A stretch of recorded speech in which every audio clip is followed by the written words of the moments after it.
All right. I am with my friend Eden, who is a student. Introduce yourself and your Chinese name, please. My name is Eden, but my Chinese name is Liu Ziyi. Okay. And now I'm on my second year studying business English at CRC University. Wow, you speak good English. Better English than many of my global health and environmental health students, that's for sure.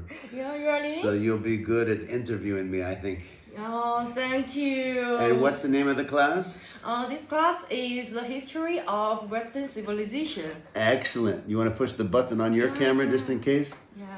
Go ahead. Let me maybe turn this around. We're going to record this on two cameras, and yours is already on. Perfect. Western civilization. And what week are you currently in your class? What week? How many weeks? 16-week class? Yeah, 6 weeks. What week number are you in right now? So, let's begin. What number? Are you in the beginning of the class, the end of the class, the middle of the class? Maybe the middle. Okay. Yeah, because sometimes I don't pay more attention this course. Yeah. That's okay. Yeah. All right. Well, go ahead and ask me any questions that you want. When you say Western civilization, let's make sure we have the correct geography. Are you referring to Europe, the United States, Canada, all the way to Argentina? Or does your teacher or professor focus specifically on a specific region of the world? Tell me which countries he or she is focusing on when they say or define or mention Western civilization. She didn't limit too much, but I think maybe Europe or United States or other some maybe in my opinion without China and all of these are Western civilization. Okay. Yeah. Well, in my mind, based on my education, Western civilization to me in the Western Hemisphere is from Europe, the United States, from Canada all the way to Argentina. So that's how I will be answering the questions with that geographical perspective in mind. And I see Asia as, China and Japan, Singapore, Korea, Vietnam, India, Indonesia, all these amazing countries here where we live. And then, of course, we have Africa, and then I have Australia, and then other continents elsewhere like Antarctica, so forth and so on. So when you ask me Western civilization, keep in mind I'll be answering based on that geographical perspective in my personal paradigm geographically, and then what I've known having lived in the United States and Latin America, Guatemala, Chile for a brief while, and then traveled to 90 nations. And I've also lived in England for a bit. So therefore, when you say Western civilization, that's how I'm going to answer, based on my limited experience, life experience, knowledge, studies, and earning 4 master's degrees in global affairs, and another in law, international law, and one in educational leadership. And then having lived here in China and elsewhere in the world and experienced some of the polarizing politics of the United States and England. The British Prime Minister just resigned. I don't know if you know that or not. So there are many disagreements in politics in the United States and England and throughout the United States and often many countries of the world, quite frankly. So please go ahead and ask me any questions you have. I'll shut up and let you lead the way. Okay, so to begin with my interview, I'd like to know which country I'm from. I was born in Florida in the United States. I've lived in New York, I've lived in California, I've lived in Texas, and I've traveled to many states, probably about 20 or so, or more thus far. But I've also, like I said, lived in many countries. But as for the United States, I was born in Florida. It's a very hot place. It's known as the Sunshine State. And as we are now in the month of June, it's quite hot here. So thankfully I'm used to this temperature, but I tried to get away from it. I prefer spring weather. It's a bit too hot in the summer in Florida, but our summer seems to last for 5 or 6 months and sometimes it can be a bit overwhelming and unbearable. And that's where Disney World is located, where I was born, Orlando, Florida. So that's where I'm from. Oh, yes, but I think America is really a great state, great nation, and there have a lot of great university. I used to want to go to university in America, but because of some cases, but so I haven't got it, so I went to CS. Okay. Yeah. Well, this is a good choice. CS is a great university. I'm happy to be here. Yeah. It feels like Epcot, one of our theme parks at Walt Disney World, with all the beautiful architecture from around the world. So CS is a beautiful place. Yes, I agree with you. So, I like to say when we talk about Western religions, we usually think of Christianity, which plays an important role in the development of Western civilization. So, I like to know, I'd like to know, did religion play any role in your daily family life? For sure, religion has definitely molded and shaped and developed me. Now, I also differentiate between God and religion because I feel many times religion can misrepresent God. I don't believe that God is made with hands. I know some people make idols and they bow down to them and pray to them. However, I believe God is a spirit and therefore not a religion, but due to the limited English vernacular, typically many people use the word religion to encapsulate or encompass all theological or expressions of faith or beliefs. So yes, I grew up in a Christian household, and my grandparents were Lutheran, my mom and dad were Anglican, or also Episcopal British Church of England. So I grew up in both of those streams of Christianity, denominations as some people call them, and that in fact shaped my studies, my beliefs, my life focus, my direction, my convictions for morality. As I taught my students here in international law on the law of healthcare recently, the first chapter deals a lot with different religions from around the world, and many hospitals, in fact, were begun by people of faith. Religious hospitals originally were the first among them in the earth, in the world. So yes, religion has a big impact on law. In fact, even in the United States and England, we get our legal system from Great Britain, and the legal system oftentimes is founded upon Judeo-Jewish and Christian religious texts and morals and values and beliefs. And that's very influential and inescapable in our legal system, though many people don't recognize those historical inputs and valuations, or rather sacred texts, and how they've influenced us over the years. In fact, some people even have said that 2/3 of the signers of the Declaration of Independence in the United States were graduates from biblical seminaries. Harvard, Yale, Princeton, many of the great universities began as theological seminaries to train ministers in the church. The first Bible, the first textbook used in public schools in the United States was a Holy Bible. So there's a great historical connection between faith, God, and the nation of the United States, which we sadly have departed from over the years. And that's why you see more, killings and shootings in school and departures from morality, which is sadly unraveling and destroying society. So I think we need to get back to our religious roots and heritage. It would definitely improve the society in which we live in our country, and help people to respect and honor one another. But if they don't respect God who created them, it's difficult to respect each other. But if you love yourself, if you know you're created in the image and the likeness of God, it's easier to respect your fellow neighbor, your fellow human being, and be more kind. But I think sadly we have gone astray and missed the mark and neglected our faith and our values and that of our grandparents, grandma and grandpa, who raised us to live simply and simply live and with purity and purpose and be honorable and respectful to both God and mankind. So sadly, I think the United States has gone astray and deviated from that. There's still a great amount, millions of people who are Christian or people of faith, Jewish, Christian, even Muslim. There some humble and devout believers still in the United States, but we need to have more of a stronger conviction, and even that transcends political parties, because sometimes people try to elevate a political party as if it's God's choice, when in actuality, God's not for any political party. He's for himself and his righteous ways, and we should follow him and not try to put him on our political party or brand a political party as God's chosen or God's favorite, which I think further alienates people and divides them. So there's a lot of areas that could be discussed or addressed or identified as failures, moral failures in the United States. So these are just a few that come to mind.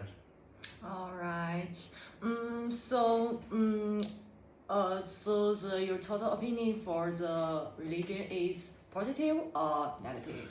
Well, I believe religion is a positive influence in society. Without it, without religion, we will have less self-control. I believe religion helps constrain humanity. It gives them a moral code by which to evaluate their actions and their deeds and their words and their behavior, and to be more conscientious and upright in their behavior and conduct.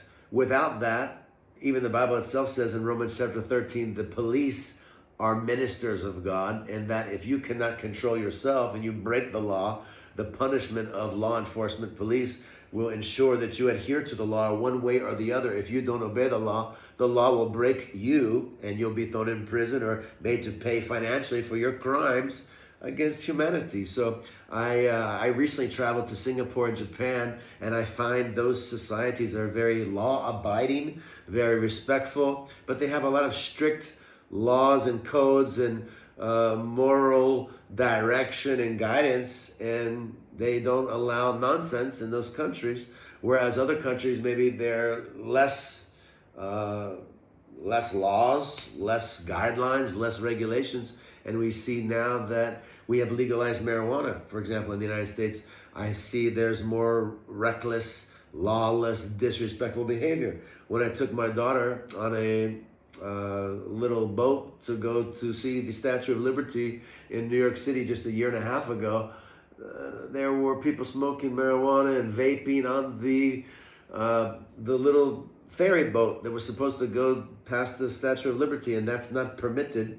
But yet when people are lawless, they even break the laws that do exist. And we see that here as well.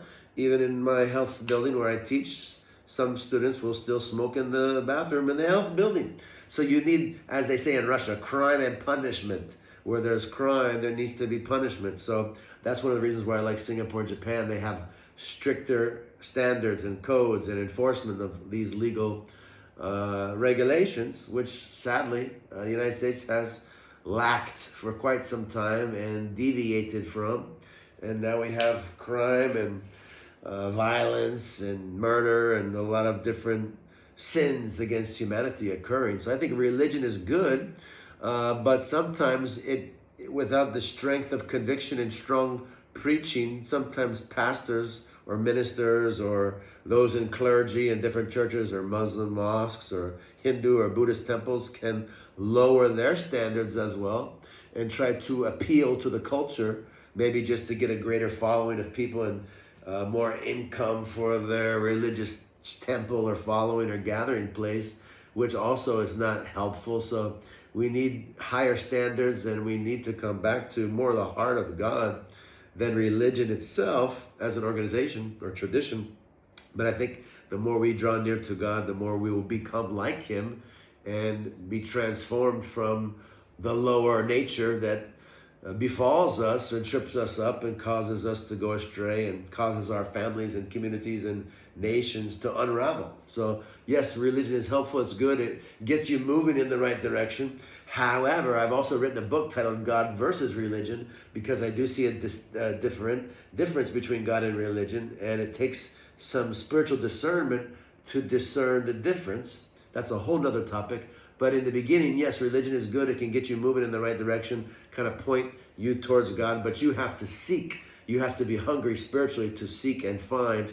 But religion can help you in the beginning as it pertains to morality and conduct and behavior and simple guidelines for human life. So yes, it's a helpful path. And I think if more religious bodies of faith and groups would hold our politicians accountable, there'd be less crime and theft and corruption in government. So, yes, great question.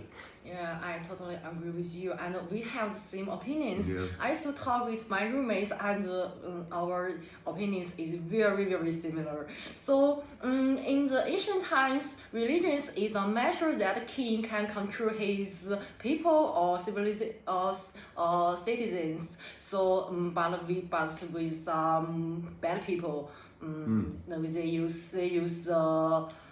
they use the bad way. In this way, people may be lead into the mistake ways. So I like to know. Do you think I like to know in wait a minute. So you have shared your opinion about whether the religion is positive or negative, and in all my questions that I prepared, I also have a question about: do you think religion helps people build a kindness or honesty? But you have answered the question. You know, it can, but once again, if I had to choose, I elevate God above religion. Religion can help awaken somebody's conscience, perhaps. However, as we've seen in Iran, where you have strict, excessively fundamental and oppressive religious leaders dictating, dominating, oppressing women oftentimes, and even students who have protested and tried to maybe change the government through peaceful democratic processes. They were killed by the thousands. Some journalists have reported in Iran. So religion can be a tool of oppression. It can be a tool of manipulation, but it also can be a means of conviction to help morality and behavior in society. But it should not be forcibly imposed. It should be willingly chose. See the difference? So when you have a horse, my mom used to own a horse and she loves horses. When you ride a horse, Eden, you can fall off either side of the horse, right? Yeah. So really, Jesus said it's the narrow path that enters into life, and few will find it. So really, the true spiritual path of liberation and blessings for humanity is when you choose in your own heart to pursue a relationship with your Creator, God, the Father, and you're not falling into the slippery slope or the deception of religion, and at the same time you're not merely haphazardly pursuing God without any direction, but you have the Word of God, the Bible, which I what I call it, to guide you, enlighten you, direct you, and also you have the Spirit of God to inspire you and give you specific direction daily and strategy for your life, specifically as you live authentically, because every human being is unique and nobody is the same, and we all have a different purpose and path in life. So we see extremes in religion, like in Afghanistan or in Iran, and the religions become a tool of oppression. But if I go to Indonesia, that's the world's largest Islamic nation, and there Muslims are quite free. You know, women are not forced to wear the veil. They can choose to wear the veil. They don't have to go to mosque. They can go to a Christian church as well in Indonesia. There's a lot of Christians. So I think where there's freedom, first and foremost, people need to have freedom. In the beginning, God created man and woman. He gave them the freedom to choose. If they want to serve and worship Him, they can do so. If they want to rebel and go their own way, they can do so. Ultimately, the truth will outlive a lie, and your life behavior will either bless or destroy you. If it aligns with God's word, it will usually bless you. If it does not align with God's word, ultimately you'll destroy yourself and self-destruct. Like I tell my health students, I said, you want to smoke, that's your choice. But here's the reality of those who smoke. Look at all the men in our neighborhood, our community who smoke. When they're 60, they're skinny, they're losing their teeth, their skin is turning gray. They get sometimes what we call tumors on their skin and their body, and they're coughing all the time. They're losing their strength, their energy, their vitality, their potency, and their secondhand smoke is killing their children and their family. So these are undeniable consequences of smoking and defiling and corrupting your body. So it's no different with your behavior in life as it pertains to religion and morality. And sometimes religion itself, as I have said, can misrepresent the heart of God, because God is not a killer. Some religions will tell their people it's okay to kill somebody who doesn't think or believe like you do. And that's happening in Iran and other countries in the Middle East. So that's happened for decades, even in the Crusades in Turkey, in not just the Middle East, but in Europe. There were Catholics who would kill those who didn't agree with their doctrine and beliefs. So again, there's no right or wrong answer. It's more, it depends. But spirituality transcends religion, because God is a spirit. He's not a pope with a big hat or a religious clergy or imam in the mosques. So it's very important to discern. Religion can get you moving in the right direction, or make you think or become awakened or aware of God, or at least make you consider God. But religion is not the be-all, end-all. It's like when you eat food in a restaurant. You can go to a buffet and you can try many different types of food, but that does not mean that that's the best food in the world, right? There's different types of food. Mexican food is amazing. Thai food is amazing. Chinese food, fantastic. Indian food is great. Then you can go to Greece and Italy and Turkey. There's Japan. I mean, there's so many different types of food. But a lot of people, they get stuck on one thing in life and they think, well, this is it. And then they close off everything else and they miss the totality of the blessing of God. It's no different with life and spiritual exploration in your journey. The more you hunger and thirst, the more you'll pursue God and be filled. But it doesn't always happen through one religious text. It's more of your internal quest and pursuit that opens your eyes. So even you could read the Bible, or you could read the Torah, as they say in Israel. But really, until you travel to Israel, or you travel and walk in the steps and the feet of Jesus geographically, or even if you travel to Asia, like I have done, and living here in China, and the book of Acts talks about the Apostle Paul in Asia. And when you live in another country or even in another continent, it challenges your beliefs, your perspective. It's like a mirror. It shows you things that you did not know before. And when you're out of the comfort zone, your eyes are opened and you're suddenly seeing things in a new way. Even when I go to the grocery store or the wet market, I see, wow, they cook here differently, or they cut the meat differently. The Muslims cut the meat in a halal fashion.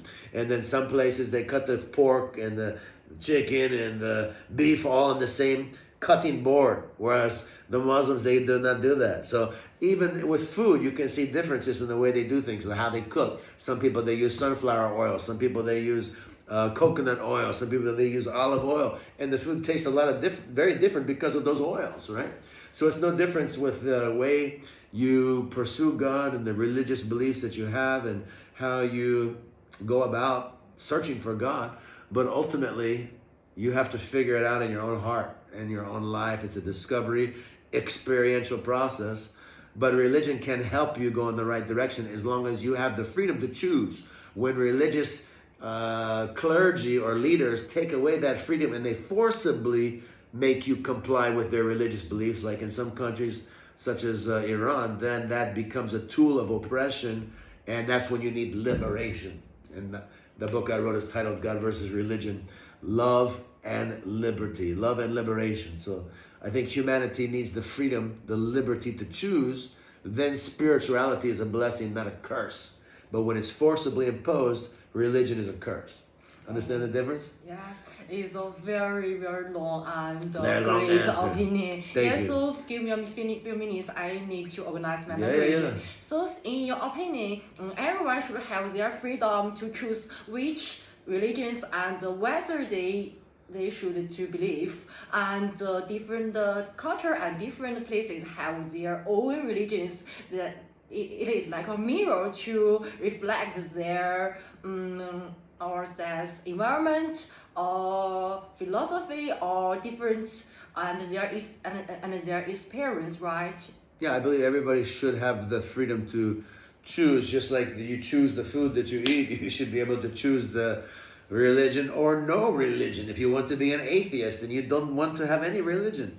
So even I may believe in God, but I may not go to church. It may be for multiple reasons. I may be busy, I may be going to the gym, or I may not want to go to a particular organized gathering or religious group just because I can talk to God at home alone. So there's many reasons sometimes why people do or do not go to a religious meeting place or organized location. It's a blessing if you want to and you enjoy that. It can help you and bless you. But at the same time, I still think freedom of choice, not imposed by culture or government, nothing. Freedom is the best place to be, and that's where you can find the most spiritual breakthroughs and blessings, is when it's from the heart and it's not forcibly imposed or mandatorily required of you. Yeah, so you believe that all religions, the beginning, they want people to be kindness and they want people to be happiness, right? I cannot say that because the word all is a very dangerous word. Yes, I agree. ALL is just 3 letters, but it means a lot. Right? Yes. So for me, I would be inclined to say no when I hear the word every, all, nobody. Those are usually not true. So you never know. I mean, there's people, human beings, mankind are the creators of religion. God is a spirit. So man created religion, and sometimes their motives are pure and they want to help you get to God, but sometimes their motives are not pure. Yeah. You can mix religion and government and try to use it as a tool of manipulation to get people to follow you. Like when the United States went to war in Iraq, the president, which at the time President Bush, he tried to promote this as a war of good versus evil. But who is he to say that Iraq is evil and the United States is good? And a lot of people got behind the drums and woohoo, going to war, this is good versus evil. And then from good, they morph into thinking, well, this is godly. But God's not a killer, God's a life giver. And God doesn't kill people to get their attention and change them in their thinking in the ideology. But the United States went to war in Iraq to do just that. And we eliminated Saddam Hussein. But the reality was he did not have weapons of mass destruction as we supposedly alleged and said he did. So there's a lot of times and things done in the name of God and religion that's not godly and it's not right. So I could never say all because I'm not living everywhere in the world. I've only traveled to 90 nations and there's 196 or so. And there's a lot of things I've not yet seen or experienced. But even in India, I went to India 5 times. Some people that I work with who were Christian pastors, they really were not hungry for me to come and speak the word of God. They wanted me to give them money when I got there. So they acted like they were Christian, but even Judas, one of Jesus' 12 disciples, was a thief and betrayed him for money. So he was in the inner circle with Jesus. So even in the inner circle of leaders, sometimes you'll have a crook. You know, even in the United States, you have governmental people who will, betray their own government. You have to watch out for the unloyal crooks or thieves or robbers or disloyal people among you. So it happens all the time. It happens in families. It happens in communities and countries. So the thing that I've learned over time is truth applies everywhere and it's uniquely applicable to every situation. But we can't just throw a blanket on it and think it's always going to be the same because it's always unique. It applies in unique ways. And it takes discernment, which, spirituality will give you discernment. And I like to read the book of Proverbs in the Bible. It's fantastic about discerning different situations. I know in China you have Confucius, and you have a lot of Confucius institutes around the world to help people understand the culture and the religion of China, which is wonderful. And there's just so much we can learn from one another if we keep our eyes and ears open. Yes. And I think the problem is so many people, they close their heart and their mind and they don't learn from each other. But through humility, we can all become better as we learn and love one another and stop fighting one another. Yeah, so shared with others is also the topic of the words. Wait a minute. Yeah, go ahead. Oh my God, I forget Take what your I time. want to say. Please wait me. No, that's fine. I cannot speak much Chinese, so I completely understand. Yeah, but I just forget. Did you ask all these questions? No. These questions is different and changeable when I say it. Good. I totally agree with your opinion, and it really broadened my opinions and my horizons. And I believe all the different cultures, different people, should open their heart, open their mind, and to communicate, to express the good of their culture and to give up the bad of their culture. So in the China, we have all the same goals. Maybe I can speak Chinese. It is called 取其精华，去其糟粕. So I think it is very similar to what you just say. But these days in China, fewer and fewer people they didn't to believe religions because of some policies and our government. But there are still some people they believe religions. So and some people and some students like us, we are curious already about religions. So what would you like to say to the students who want to learn or be curiosity to the religions? Do you have any advice? I live in China. First and foremost, I respect the Chinese government. I'm not proselytizing or trying to convert anybody. I'm simply following your request for an interview academically as you're taking a Western civilization course here at our university.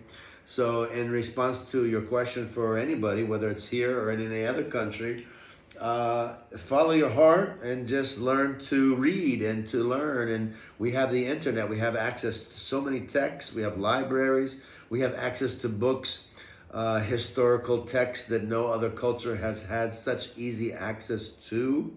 And it's okay to read and to learn and to listen and explore and to meet people. I've learned so much from living in China. I've lived in Tianjin. I've lived in Shenzhen. I've lived in Hong Kong. I've lived, where else? I've traveled to Xi'an, and I've always learned so much in China. And even I've seen the way schools are run and the way teachers are respected here, and I see so many things that we could implement back in the United States. So I think there's opportunities to learn from one another. In fact, President Trump just traveled to Beijing to meet President Xi. So there's a mutual respect there. And it doesn't always have to be a competition or a fear or what's the word? Sometimes people erect walls because of the media. You know, the media, they love to push fear because fear and hate and controversy creates what's the word? Pandemonium or paranoia, which causes people in the United States specifically, I can speak from our own country, to watch more TV. Most people don't watch the news because it's very boring, right? But if it's, oh, there's another war, or there's a rumor of a war, or there's something that's going to affect you or jeopardize, compromise, or endanger your life, oh my goodness, as soon as suddenly we got to watch the news. Most people don't watch the news unless they're old. I grew up with my grandparents and they watch the news almost all the time. So one thing I've learned is the news will oftentimes spread lies and push fear and controversy and conflict where there is no conflict, because that's how they get more people to view and watch the news. And they have advertisements and they have corporate sponsors, and that's how they make their money. So not everything you hear on the news is true. It's better to read for yourself, search, examine, travel. I've traveled to 90 countries. Travel, read, meet people, and search your own heart. You know, nobody's trying to put their map on you. I don't think anybody should be allowed to. I don't think anybody should be forced to follow or adhere to some religion of another person just because, you know, they're so zealous about it. Just explore your own heart and mind, and, you know, let life guide you by your own inspiration and hunger. And I myself have dreams. I've written a book about dreams. I have dreams at night. Sometimes I see people eat in a dream before I even meet them. So there's a supernatural realm. I've written another book about the supernatural that exists that very few people are aware of. So besides the mental knowledge that we get from reading, there's a exploration, experiential knowledge you get from traveling or experiencing spiritual things. And I've encountered, you know, God many times supernaturally through prayer or in church or even in my own dreams, having seen people before I meet them, even in Africa and other countries. So I believe in the supernatural, and I don't necessarily think God is as difficult as people make him out to be. God's your heavenly Father, and unlike most religions, Christianity believes God is a father. He loves us unconditionally, and I think if humans would love each other unconditionally, we would get along and have far fewer wars and more peaceful societies and more prosperous countries, and life would be so much sweeter. So I think the key is to just live and let live, and not impose your beliefs or your dictates or mandates or tariffs, even as President Trump has tried to do economically on other countries, and just let life evolve over time, and just stay in your lane, so to say. Do what you feel is right for you to do and pursue in your heart, based on your personal hunger and aspirations and dreams. And if there's a spiritual hunger, by all means, pursue it however you feel is right to do it. And honor the government, respect the government that you live under, but at the same time, where there's freedom to pursue your spiritual beliefs, by all means, feel free to do so. But there's a lot of freedom to travel now. I used to live in Thailand, and now you have a lot of Chinese traveling to Thailand. So you can learn so much from traveling. Singapore has a beautiful country. You got Buddhists and Hindus and Muslims all living together peaceably, and it's a very civilized, happy, orderly, prosperous society. So I think freedom of religion is powerful and helpful, but again, it's something every government has to decide and discover and understand the blessing of freedom, the blessing of freedom of speech and conscience. And I think what causes people to resist freedom is fear. So where there's fear of loss or fear of, other disagreements, I don't fear people who disagree with me. I can learn from them. Every coin has two sides. So I think disagreements can be helpful and useful and powerful. I'm happy that we have freedom of speech to some extent in the United States, because I currently do not agree with my president in the United States. And I'm thankful for the comedians and the media who speak out against some of his wrongdoing and corruption. And I pray they continue to do so. But he's trying to remove some comedians that he doesn't like, because he thinks, oh, they're speaking against me. And he's trying to use his governmental authority to remove them. And that's basically an assault on the freedom of speech. And when you remove the freedom of speech from any country, you open the door for more corruption, because there's no accountability. So there's no king in the United States. There's three branches of government: the president, the executive branch, the judicial branch, which is the Supreme Court, and the legislative branch, which is Congress. So even in the Bible, in the book of Isaiah, the prophet Isaiah talks about these three branches of government, accountability. In fact, God himself is triune: Father, Son, and Holy Spirit. So I think it's important, even as we are spiritual, we have a spirit, we have a mind, we have a body, we're triune as well in the way we are made up as humans. So I think it's important to have the same in government. We need the legislative, executive, and judicial branch. And part of the problem in the United States right now is we have the president, Trump at the moment, who's been pushing all these executive orders to try to push and dominate and make a way for everything he wants done without getting congressional approval, without obeying the Supreme Court and the laws of the land. And sometimes the Supreme Court has pulled him back and said, no, you can't do that. They just took Trump's name off the Kennedy Center of Performing Arts, because that should not have Trump's name on it. So he's been humiliated as a result of overstepping his boundaries recently. And there'll probably be a lot more of that in years and days to come. But he's challenged our government at the moment, and even trying to push some of his policies that are questionable. And there's been some pushback, and there needs to be much more. So I think it's important to have accountability and leadership in government. So freedom of speech is just one of the ways that the people have a voice. In my opinion, freedom of speech is far more important than democracy. If you have what they call democracy, okay, everybody gets to make one vote, but you have no freedom of speech thereafter to hold the leaders accountable, you don't have much strength in the people to impact and influence society. So freedom of speech is, in my opinion, is the key to good governance around the world, no matter what nation you're from.